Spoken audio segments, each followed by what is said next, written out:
Agora você pode fazer parte do clube de membros do Spurgeon TV. Esses são e-books já disponibilizados para os membros do canal. Todos os dias, novos e-books são adicionados junto com outros benefícios que só os membros têm.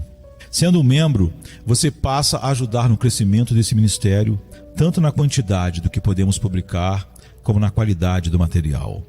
Nosso propósito é, juntos, atingirmos o maior número de pessoas com solo escritura. Seja um membro do Spurgeon TV. Sermão número 188, pregado na manhã de domingo, 18 de abril de 1858, por Charles Haddon Spurgeon, no Music Hall, Royal Surrey Gardens, Londres, Inglaterra. Pai, quero que onde eu estou estejam também comigo aqueles que me deste, para que vejam a minha glória que me conferiste, pois me amaste antes da fundação do mundo. João 17, 24. Quando o sumo sacerdote do passado entrava no lugar santíssimo, ele acendia o incenso em seu incensário e, balançando diante de si, perfumava o ar com seu doce aroma e encobria o propiciatório com a densidade de sua fumaça. Está escrito a esse respeito: tomará um incensário cheio de brasas de fogo do altar perante o Senhor, e 2 punhados de incenso aromático moído, e o levará para dentro do véu. Porá o incenso sobre o fogo perante o Senhor, para que a nuvem do incenso cubra o propiciatório que está sobre a arca do testemunho, para que não morra. Do mesmo modo, nosso Senhor Jesus Cristo, ao entrar de uma vez por todas, além do véu, com seu próprio sangue para fazer expiação pelo pecado, primeiro ofereceu fortes súplicas e orações. Neste capítulo 17 do Evangelho de João, temos, por assim dizer, a fumaça do incensário sacerdotal de nosso Salvador.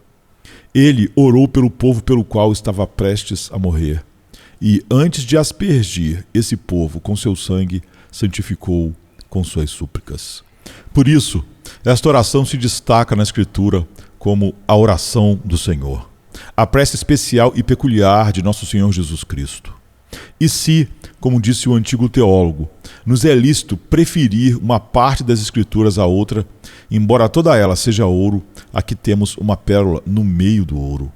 Embora toda ela seja como o firmamento, este capítulo é como o sol e as estrelas.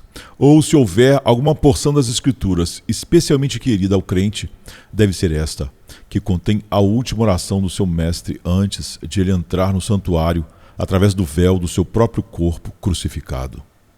Quão doce é ver que o objetivo principal de sua oração não é ele próprio, mas o seu povo.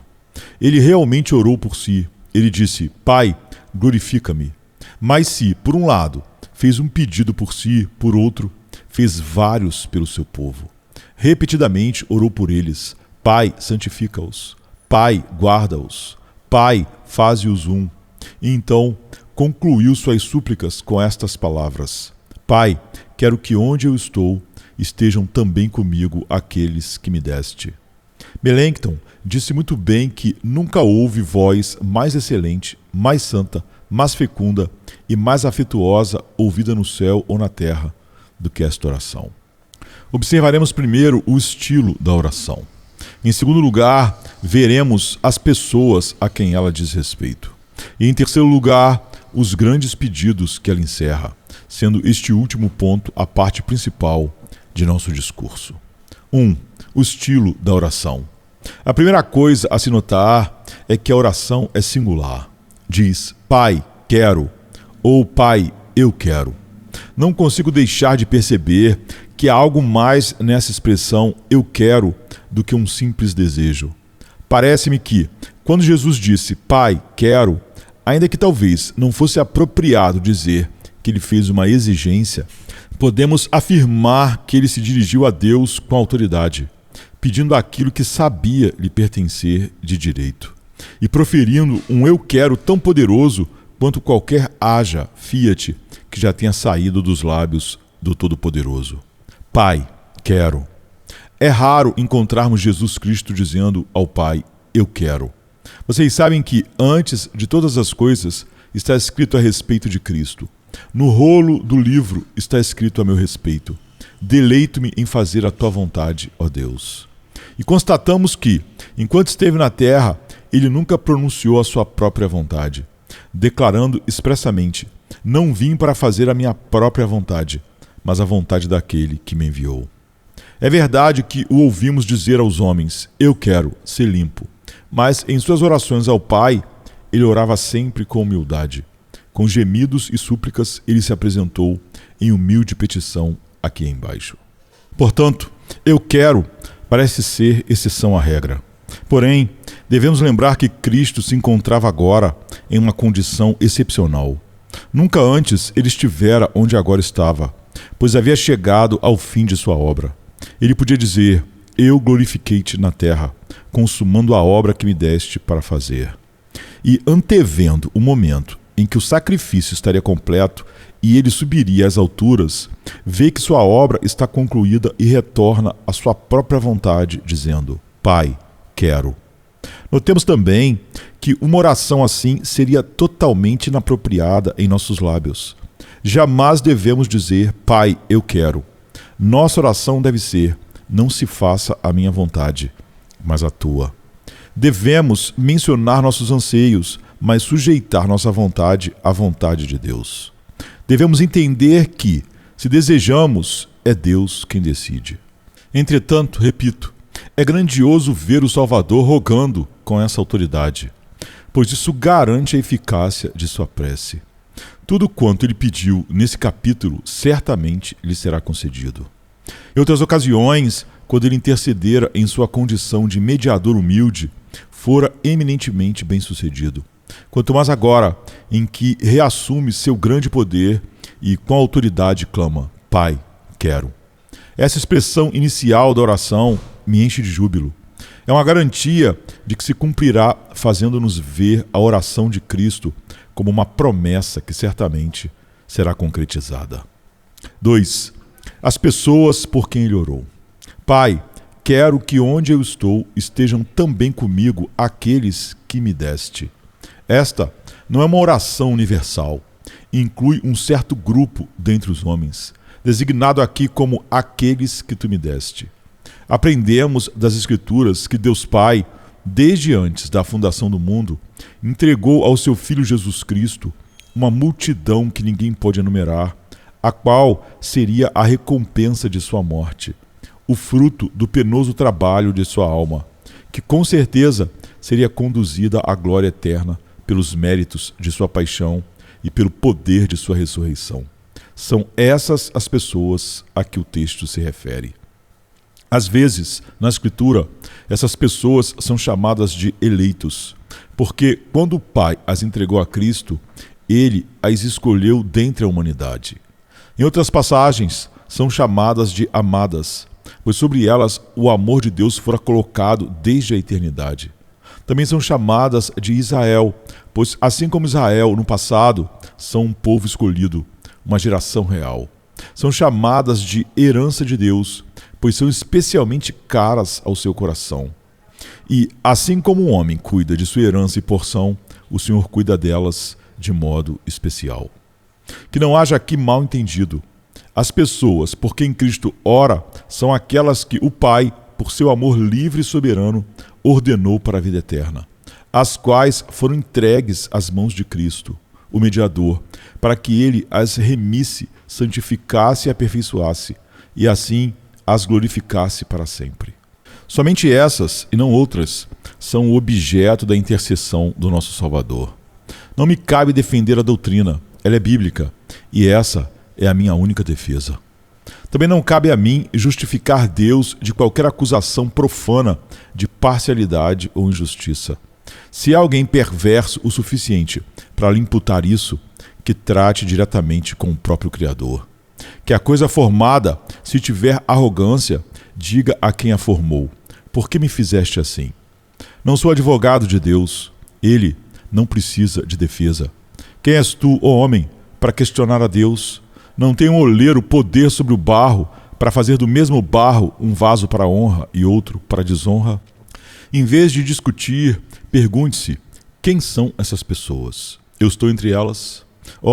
Que cada um faça agora essa pergunta solene ao próprio coração. foi incluído nesse grupo feliz que o Pai entregou a Cristo?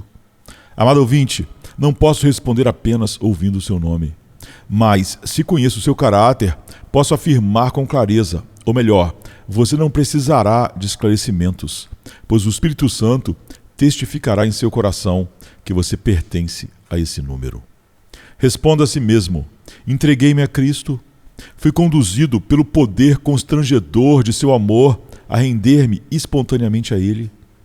Já disse: ó Senhor, outros senhores já tiveram domínio sobre mim, mas agora eu os rejeito e me entrego por completo a Ti. Outro refúgio não tenho. Minha alma desamparada se apoia em Ti. E assim como não tenho outro refúgio, também não tenho outro Senhor. Pouco valor tenho, mas tudo o que sou e o que tenho entrego a Ti. É verdade que não havia nenhum mérito em mim para que Tu me comprasses. Mas uma vez que me compraste, quero pertencer-te. Senhor, faço agora uma entrega total de mim mesmo a Ti. Se você fez isso, se hoje você se entregou a Cristo, esse é apenas o resultado daquela doação eterna que Deus fez de você ao Filho antes de o mundo existir. Mais uma vez, você consegue sentir hoje que pertence a Cristo? Se não se lembra do momento exato em que Ele o buscou e trouxe a si, ainda assim, você pode dizer, como a noiva do cântico: eu sou do meu amado. Pode dizer, lá no fundo da alma: a quem tenho eu nos céus além de Ti? E não há nada na terra que eu deseje além de Ti. Se assim é, não se preocupe com a doutrina da eleição, pois para você não há nada de perturbador nela. Quem crê em Cristo verdadeiramente, não apenas para se livrar do inferno, não por interesses centrados em si mesmo, mas pelo valor infinito de Cristo, tendo Ele mesmo como a recompensa desejada, é eleito. Quem hoje pertence a Cristo foi-lhe entregue desde antes da fundação do mundo. Não é preciso discutir decretos divinos. Antes, alimente sua alma com o mel que sai dessa rocha e o vinho que brota dessa pedra dura. Sim, para quem não tem participação nesse assunto, trata-se de uma doutrina dura e difícil. Mas para quem descobre que tem parte nela, essa doutrina se torna como a rocha no deserto, de onde brota água refrescante para saciar multidões sem jamais secar. Disse muito bem até mesmo a Igreja da Inglaterra em seus 39 artigos. Para os piedosos, esta doutrina é cheia de doce, agradável e inefável consolo. E embora seja como o rochedo tarpéio para muitos presunçosos que se lançam à destruição, é, no entanto, como o cume do Pisga, de onde se pode avistar, ao longe, as torres celestes. Repito, não se desanime, nem fique abatido. Se hoje você é entregue a Cristo, está entre os felizes pelos quais Ele intercede nas alturas e será recolhido entre a gloriosa multidão que estará com Ele onde Ele está, contemplando sua glória. 3. Os pedidos de nosso Salvador. Passei rapidamente pelos 2 primeiros pontos, porque desejo me deter no terceiro. Os pedidos que o Salvador faz. No texto, Cristo orou, se entendo corretamente, por 3 realidades, que correspondem à maior alegria no céu, à ocupação mais doce do céu e ao privilégio mais elevado do céu. 1. O primeiro grande pedido. Pai, quero que onde eu estou estejam também comigo aqueles que me deste. Este pedido revela a maior alegria do céu. Se observarmos, cada palavra nessa frase é necessária para que tenhamos uma noção completa de seu sentido. Ele não diz apenas: quero que aqueles que me deste estejam onde eu estou, mas comigo onde eu estou. E não apenas que estejam com ele, mas que estejam com ele no mesmo lugar em que ele está. Reparem que ele não diz que deseja que seu povo vá para o céu, mas sim que estejam com ele no céu, pois isso é o que faz do céu o céu. Estar com Cristo é o cerne e a essência do céu. Um céu sem Cristo seria um lugar vazio, sem felicidade, como uma harpa sem cordas, sem melodia, um mar sem água, mero abismo seco. Portanto, ele ora para que estejamos com ele. Essa é a nossa companhia. Onde ele está, essa é a nossa posição. É como se ele quisesse nos dizer que o céu é, ao mesmo tempo, uma condição e um lugar. Estar com Cristo e estar onde Cristo se encontra. Eu poderia me alongar em cada um desses pontos, mas prefiro apenas lançar ideias para a sua reflexão posterior. Agora, vamos fazer uma pausa e notar como este pedido é precioso, contrastando com o que experimentamos na terra. Pai, quero que onde eu estou estejam também comigo aqueles que me deste. Irmãos e irmãs, sabemos um pouco do que é estar com Cristo. Existem alguns momentos felizes, doces intervalos na correria incessante das batalhas desta vida cansativa. Há ocasiões tranquilas, como se fossem leitos de descanso onde nos aconchegamos. Há horas em que nosso Mestre se aproxima de nós, fazendo-nos sentir como os carros de Aminadab. É verdade que não fomos arrebatados até o terceiro céu, como Paulo, para ouvir palavras inefáveis, mas às vezes sentimos que o próprio terceiro céu veio até nós. Às vezes dizemos a nós mesmos: bem, se isto não é o céu, então estou bem perto dele. E sentimos que estamos morando na orla da cidade celestial. É como aquele lugar que Bunyan chamou de a terra de Beulah, tão perto do céu que até os anjos atravessam o rio e trazem cachos de mirra e feixes de incenso que crescem no jardim de especiarias. E pegamos esses feixes e dizemos, junto com a esposa do cântico: o meu amado é para mim um sequetel de mirra, que repousa entre os meus seios, pois estamos extasiados com seu amor e repletos de suas delícias. Ele se aproxima e revela sua face, manifestando seu amor.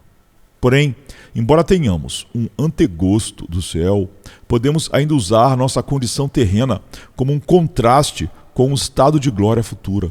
Pois aqui, quando vemos nosso Mestre, é apenas de longe.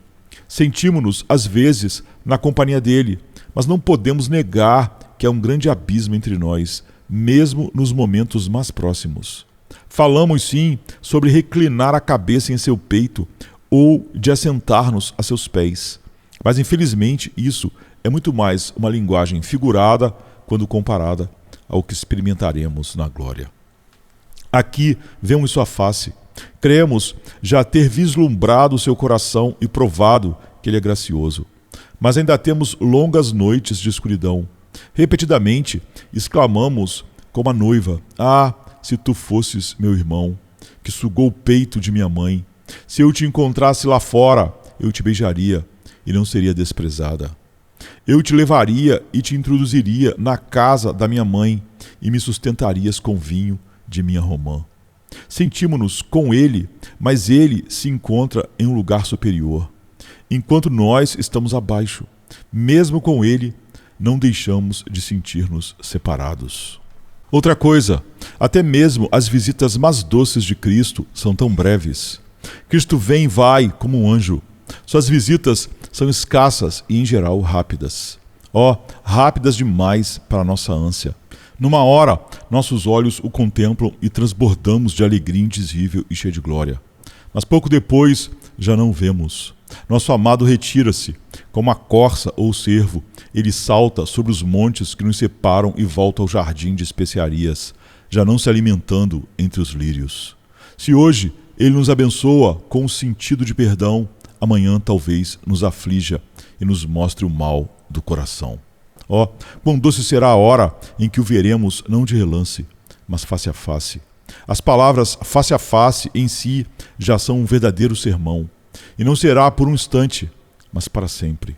Não haverá mais nuvem a se interpor, nem seremos obrigados a voltar nossos olhos a um mundo de cansaço e tristeza.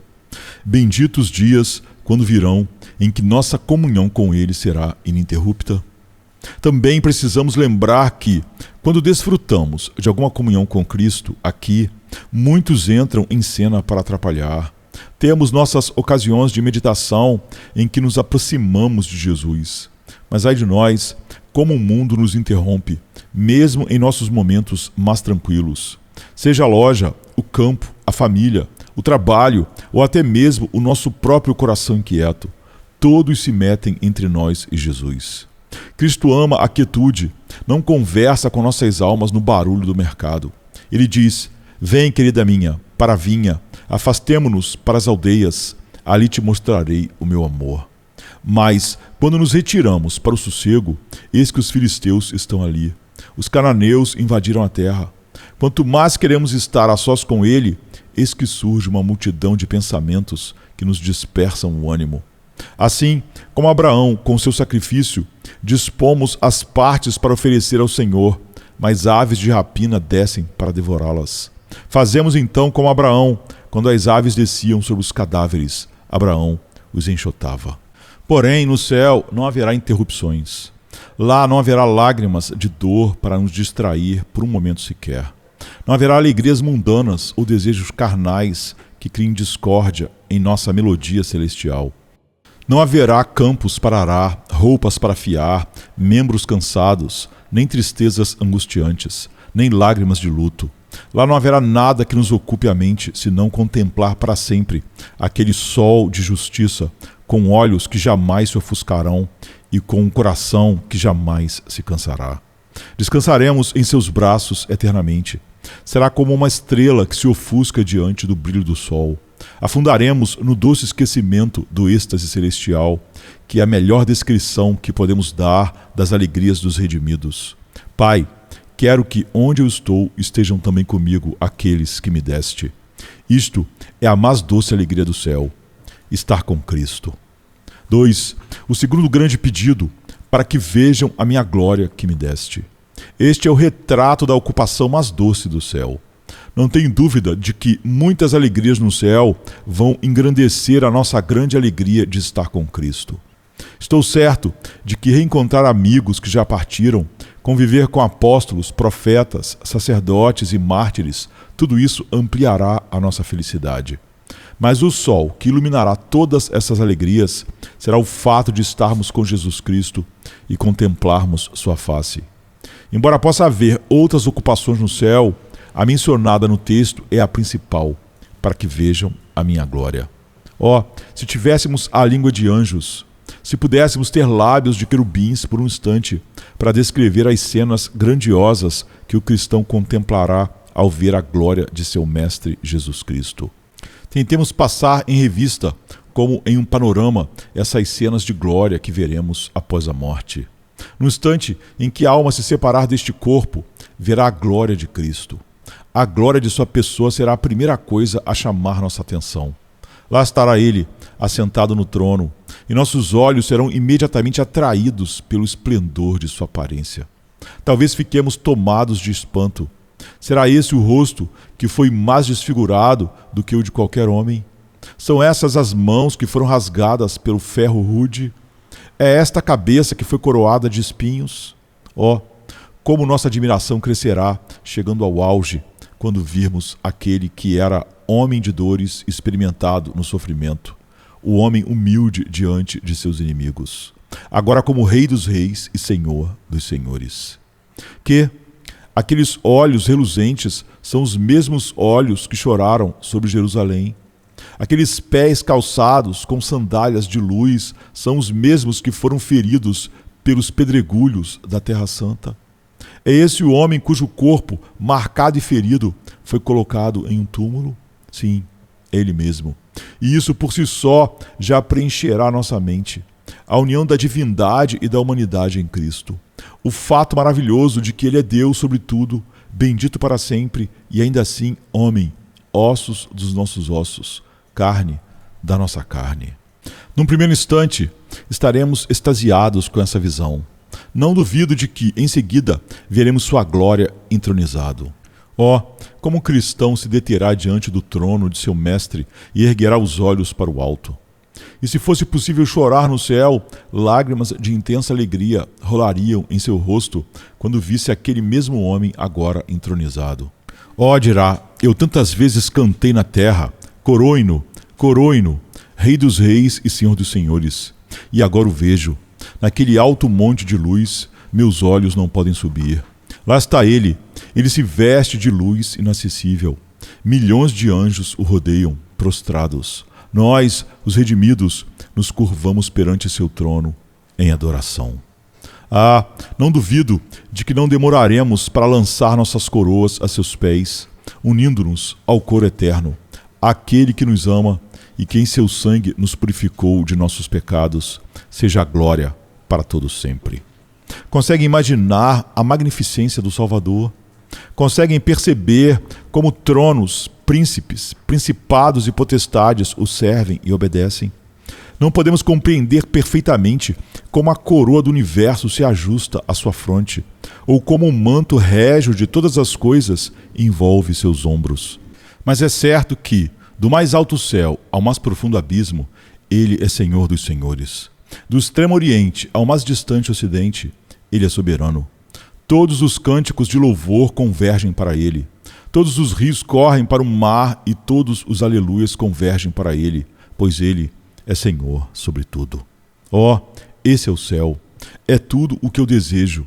Ver meu mestre exaltado, pois muitas vezes isso já me revigorou quando eu estava cansado, reergueu meu ânimo quando eu estava fraco. O fato de que Deus o exaltou soberanamente e lhe deu um nome que está acima de todo nome, para que ao nome de Jesus todo joelho se dobre, nos céus, na terra e debaixo da terra. Depois disso, teremos que esperar um pouco mais para ver ainda algo mais glorioso. Após alguns anos, contemplaremos a glória do porvir dos últimos dias. As profecias declaram que este mundo se tornará o domínio de Cristo. Hoje, a idolatria, a crueldade e o derramamento de sangue parecem reinar. Mas chegará a hora em que este curral imundo será enfim limpo para sempre, quando este vale de sangue se tornará o templo do Deus vivo.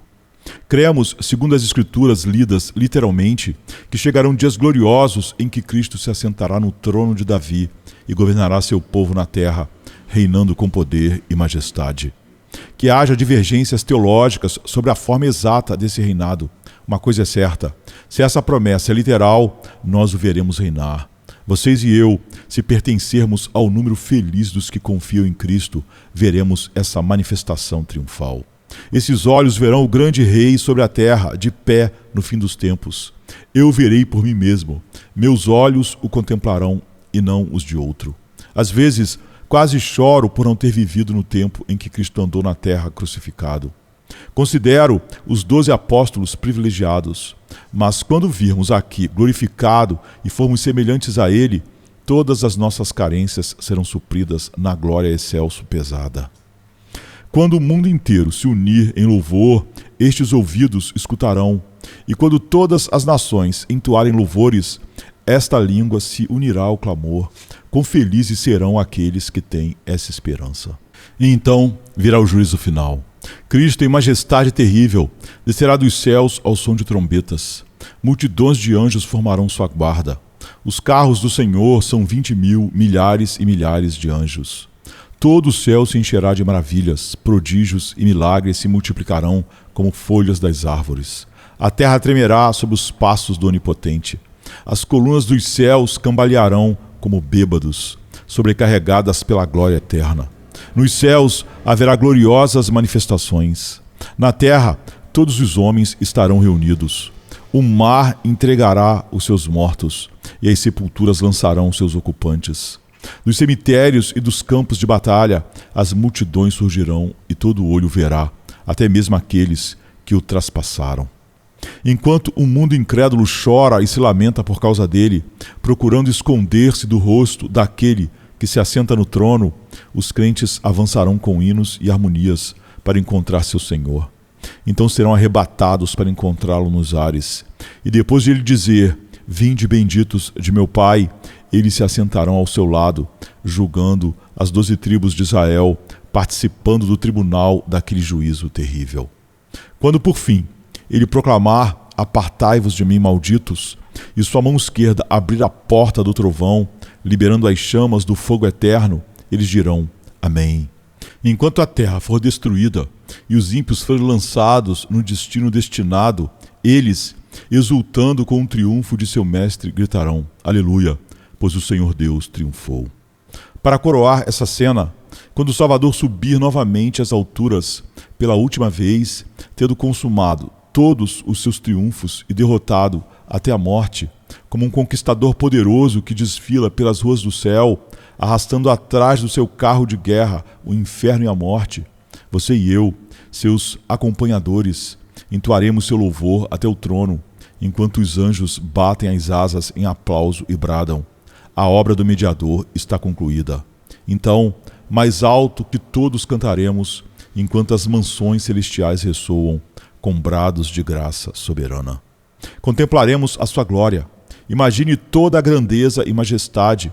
Se o concebemos de modo correto, com certeza a contemplaremos. Vemos hoje as pessoas correndo pelas ruas quando um rei ou uma rainha passam, como sobem nos telhados para ver um guerreiro retornando da batalha. Mas quão pouca coisa é ver um simples pedaço de carne e osso, ainda que coroado de ouro.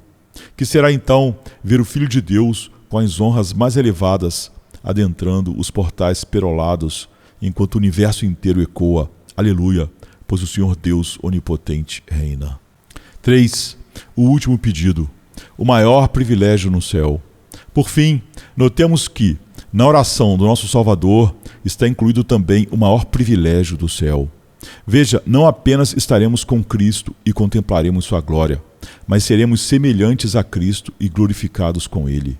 Ele é glorioso, assim seremos nós. Ele está entronizado, assim também nos assentaremos. Ele usa uma coroa, também a usaremos. Ele é sacerdote, seremos também sacerdotes e reis, oferecendo sacrifícios aceitáveis para todos sempre. Perceba que tudo o que Cristo possui, o crente possui juntamente com Ele. Este me parece ser o resumo de tudo, o auge da promessa: reinar com Cristo, cavalgar em seu carro de triunfo e ter parte em sua alegria, ser honrado com Ele, aceito nele, glorificado juntamente com Ele. Isto é o céu de fato. E agora, quantos de vocês possuem esperança de que tal destino será o seu? Bem, disse Crisóstomo, os sofrimentos do inferno não são o pior do inferno. A pior parte é a perda do céu. Perder a visão de Cristo, sua companhia, deixar de contemplar sua glória, essa deve ser a porção mais terrível da condenação dos perdidos. Ó vocês que não têm essa bendita esperança, como conseguem viver? Seguem por um mundo tenebroso rumo a uma escuridão ainda maior. Suplico que parem e reflitam.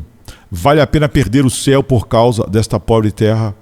Trocar glórias eternas pelas migalhas passageiras dos prazeres mundanos? Não, detenham-se. Ponderem antes de aceitar tal barganha. De que serve ganhar o mundo inteiro e perder a alma? E perder também um céu como este? Mas vocês que já têm essa esperança, peço que se segurem firmemente. Vivam por ela, alegrem-se nela. Uma esperança tão divina pode suportar provações, pode purificar a alma do pecado, assim como Cristo é puro. Vivam perto de seu Mestre agora e seus testemunhos serão fortalecidos. E quando chegar o momento de atravessar o rio, vocês verão seu rosto. E o que isso significa, só podem dizer aqueles que todo dia o desfrutam. Amém. É sexta-feira chega trazendo a noite em seu manto. Jesus em súplicas, enquanto Pedro sucumbe ao encanto do sono. Judas, com seu beijo, selou o destino. Traição que esboça o pranto. No silêncio da noite, a esperança parece se esconder. Mas o eco do domingo aos poucos começa a nascer. Pilatos em sua indecisão, o sinédrio em conspiração, a turba em escárnio desconhece a ressurreição. Discípulos fugitivos, corações partidos, Maria em lágrimas, Pedro nega, o galo canta anunciando a manhã que tarda. É sexta-feira, clama a criação, mas o domingo se anuncia, trazendo redenção. Nosso Salvador, sob o peso da cruz, caminha entre a multidão que zomba sua santidade diminui. A coroa de espinhos, o sangue que escolhe marcas de amor infinito. É sexta-feira, mas a esperança do domingo não está tão distante. Elevado na cruz entre criminosos, a dor se faz presente. O véu se rasga, a terra treme, o céu escurece, um silêncio envolvente. A pedra colocada, os guardas se postam, a vigília começa, mas a promessa do domingo no coração ainda aquece. É sexta-feira, mas não é o fim. Domingo vem aí com vitória sem fim. A escuridão parece reinar, a morte sorri, certa de sua vitória. É sexta-feira, mas a história ainda não contou sua glória. O pecado julga ter vencido, a esperança parece falhar, mas a luz do domingo já começa a brilhar. O túmulo agora vazio, a pedra removida, Jesus ressuscitou trazendo vida. Manhã de domingo, brilha a esperança restaurada. A morte foi vencida, a redenção proclamada. É sexta-feira, mas a alegria vem com o amanhecer. Domingo já chegou, ensinando-nos a renascer. Nosso Salvador, sob o peso da cruz, caminha entre a multidão que zomba, sua santidade diminui. A coroa de espinhos, o sangue